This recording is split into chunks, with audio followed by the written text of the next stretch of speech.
तू गिरा कि तू जा रही हो, मुझे अच्छा नहीं लगेगा, हूँ तने बहु मिस करीश।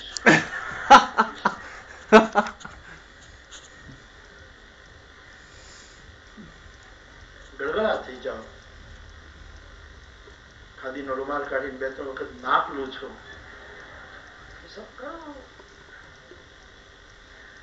मैं विनोद में कहा, एक भाई अपनी पत्नी को विदा देने गया तो बड़ा दाम्पत्य जीवन, बड़ा प्रेम भरा दाम्पत्य था, तो बेचारा विलग हो रहे थे तो अच्छा नहीं लगता था, तो रोने लगा। तू जा रही है, मुझे अच्छा नहीं लग रहा है, मेरा समय कैसे बीतेगा, तू जल्दी आना, जाते ही फोन कर देना। हाँ?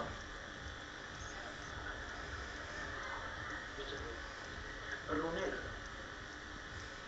पत्नी ने कहा, इतने ढीले क्यों होते हो, मैं जल्दी आ जाऊंगी, लेकिन थोड़ा प्लेटफॉर्म भरा है, लोग कोई देखे तो ठीक लगेगा, आप थोड़ी देर तो रो रहे हैं।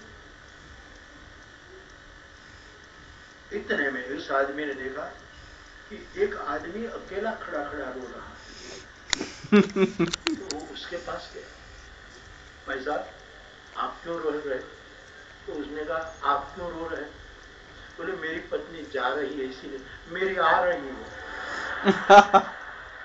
मेरी यार में एक्सप्रेस में आवे છે, 3 નંબરના ડબ્બામાં 12 નંબરની સીટ છે, હમણાં ઉતરશે, કોકના ઉપર થેલો નાખીને ધડ દે, થેલો સીધો મને પકડાવશે।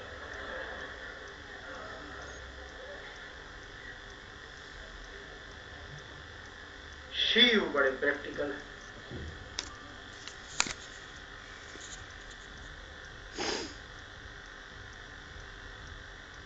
हम सबको पाठ सिखाते, आदर के साथ सती को विदा दी और पिता भवन जब गई भवानी, दक्ष त्रास काहू सन्मानी।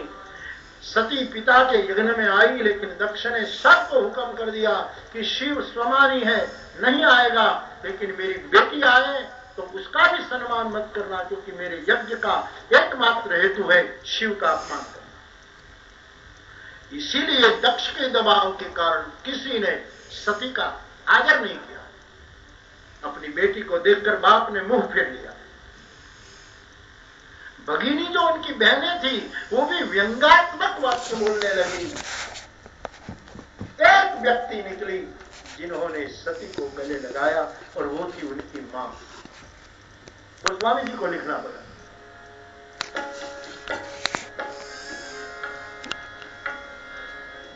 सागर भले मिली एक मां,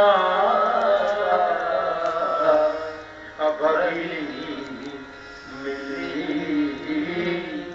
बहुत मुस्कान, भगिनी मिली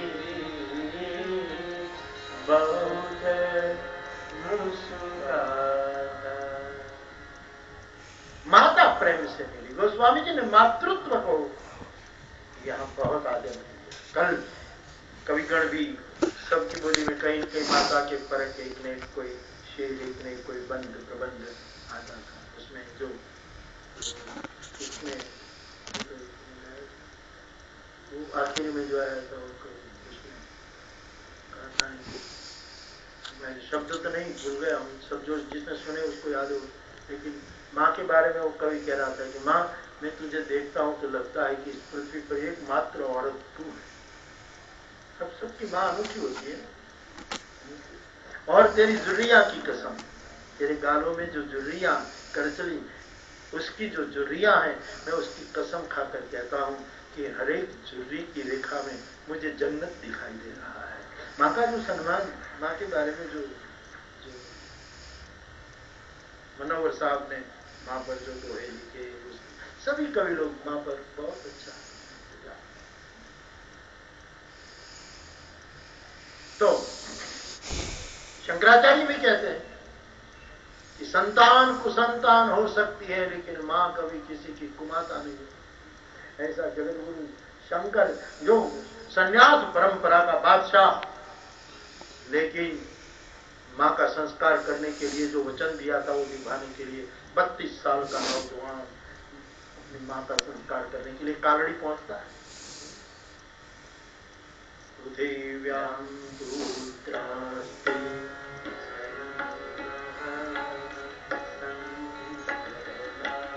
हरं तेषां विरलतरयो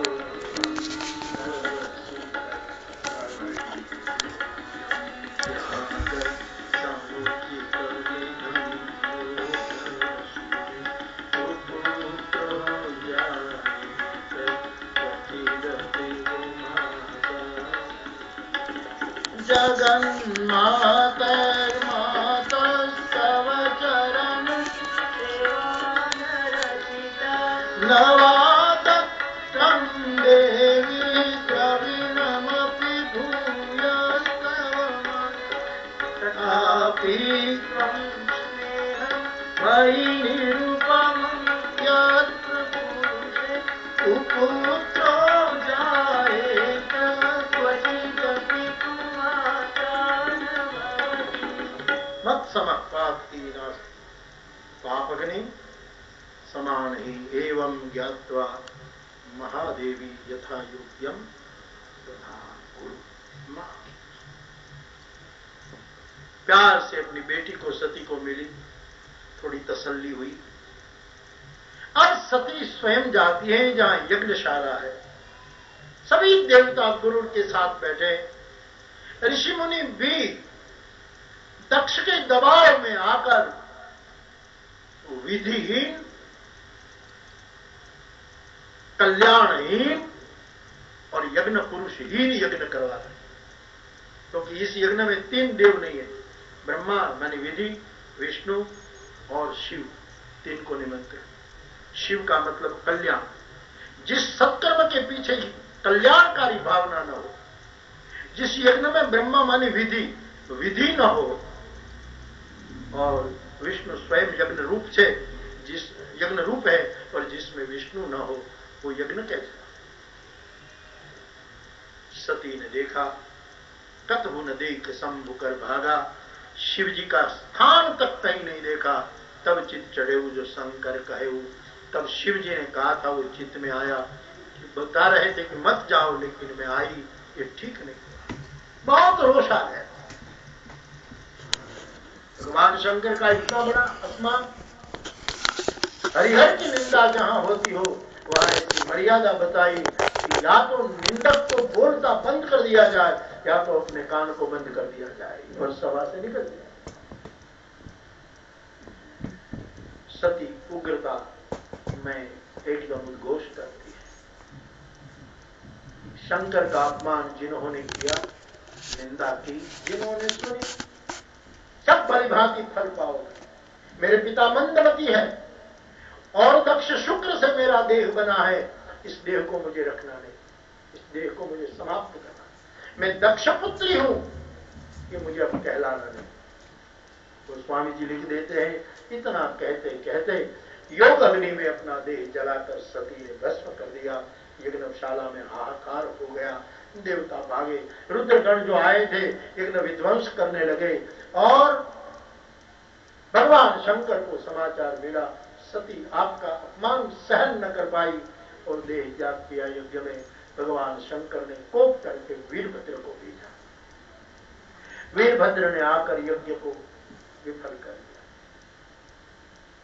दूसरों को दिखाने के लिए किया गया कितना ही बड़ा यज्ञ क्यों न हो, निष्फल होता है।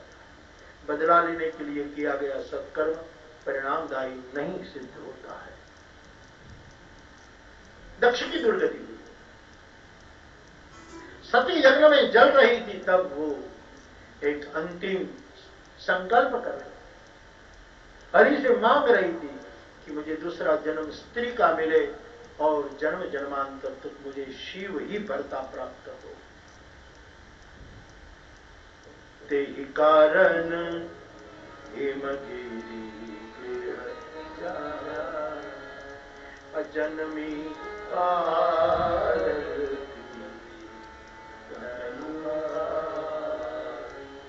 आखिरी इच्छा थी मैं शिव को बार बार पाऊं, इसलिए दूसरा जन्म नगाधिराज हिमालय के घर, शैलराज के घर शैलजा के रूप में पर्वतराज के वहां पार्वती का जन्म हुआ, भगवती का जन्म हुआ।